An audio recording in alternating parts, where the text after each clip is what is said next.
Honorable Mofaya, on behalf of the male senators.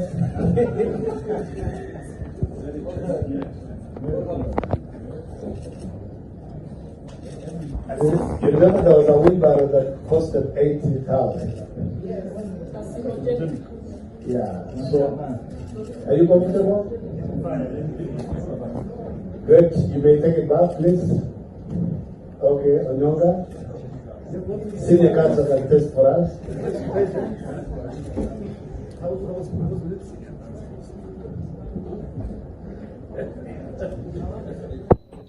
Exactly the same way the Right Honorable Raila Amolo Odinga saved Anne Waiguru from being impeached in her first tenure as governor is exactly the same way the Senate is going to reinstate William Oduol back to his office. The nail in the coffin was the reshuffle that I just talked about, returning people that were under investigation by EACC back to their previous positions. And so when that happened and I was not consulted, I decided to go to the electorate. And this is when I started talking about the theft and the misappropriation of finances in the executive. At that point in time, Chair, I was then invited, summoned by the Assembly, to go and explain the utterance, the political statements that I had made in some funeral. So on the 12th of April, I went to the Assembly with the evidence, with the hope that I was going to give my oral submission as I presented my written evidence. But the Assembly refused and asked me to submit my written evidence, which written evidence I submitted 2 days later. In my submission, I had mentioned some officers adversely. I expected the General Oversight Committee to seek responses from those officers that I had mentioned adversely, which they did. And I had also hoped that subsequently, once the officers responded, they were going to invite me to go and make rebuttals. Unfortunately, Chair, and this is something I have not understood, the General Oversight Committee never afforded me the opportunity to go and make rebuttals based on the responses that the officers had given them.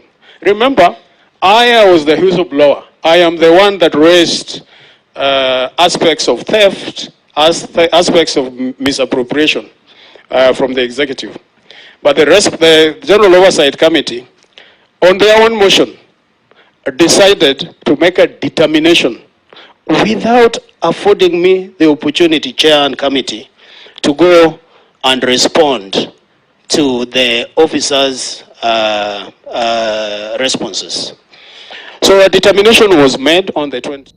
Actually, I do fail to understand how possible was it for the county assembly to impeach the whistleblower to whom was William Oduol and not the accused governor, James Orengo. Anyway, unless you're an intruder in this country, then you may not understand how the game is usually played. Ironically, up to the time of this broadcast, the Right Honorable Raila Amolo Odinga hasn't come out publicly to condemn the corruption allegations related to Siaya County. And if at all this shall be the case, then I don't see the need of the opposition to be commenting on issues related to corruption in this country, simply because we cannot blatantly advocate for double standards that is exhibited by the opposition in matters related to corruption in this country. I honestly still wonder why Siaya County Assembly chose to impeach the deputy governor, and yet we all know, as a matter of fact, the deputy governor is not and shall never be the procurement officer of the county. According to Section 34 of the Act, an accounting officer or chief executive officer may, on recommendation of the tender board, delegate any of the procurement or disposal by tender functions of the tender board or procurement management unit to a subdivision of the procuring entity or a member of staff of the procuring entity. The functions that can be delegated include preparation of procurement plans, issuance of invitation to tender, evaluation of tenders, award of contracts, and management of contracts. However, the accounting officer cannot delegate the following functions: the power to approve the procurement budget, the power to approve procurement plans, and the power to make decisions on procurement appeals. The delegation of functions must be in writing and must specify the scope of delegation. The accounting officer remains responsible for the overall conduct of the procurement process, even if some of the functions have been delegated. If the accounting officer delegates his functions, he must ensure that the person to whom the functions are delegated is competent to perform them. The person to whom the functions are delegated must also be aware of the responsibilities that come with the delegation. The delegation of functions under the Kenya Public Procurement Act is a way to ensure that procurement processes are efficient and effective. However, it is important that the accounting officer carefully considers who to delegate to and what functions to delegate. This will help to ensure that the procurement process is conducted in a fair, transparent, and accountable manner. How I wish Orengo and the Right Honorable Raila Amolo Odinga will handle this issue under the carpet. I'm saying so simply because these corruption allegations are not only going to spoil their reputation back in Siaya County, but likewise in the entire country.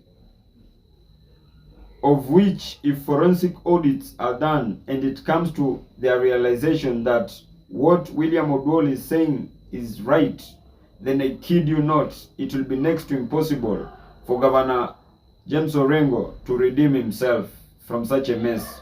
And mind you, he is also a lawyer. Do you remember back in 2013 when the same William Oduol trounced Oburu Odinga? Guess what happened? The Right Honorable Raila Amolo Odinga picked Rasanga, to whom was distant third. This automatically opens my third eye to an extent that it makes me believe that things shall always start going wrong each and every time that you fail to resonate from the same page with your demigods.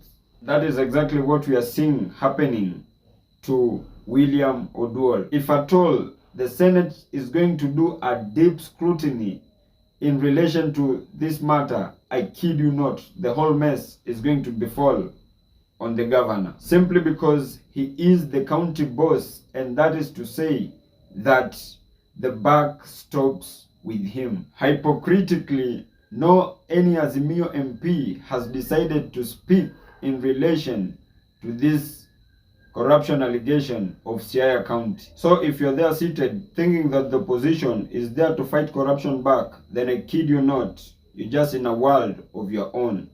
Anyway, this is a matter before the Senate, and let us just obey the doctrine of reciprocity and wait to see how the things shall unfold. And as I come to the penultimate part of this video, in case if you're watching me for the very first time, kindly just consider hitting on the subscribe button.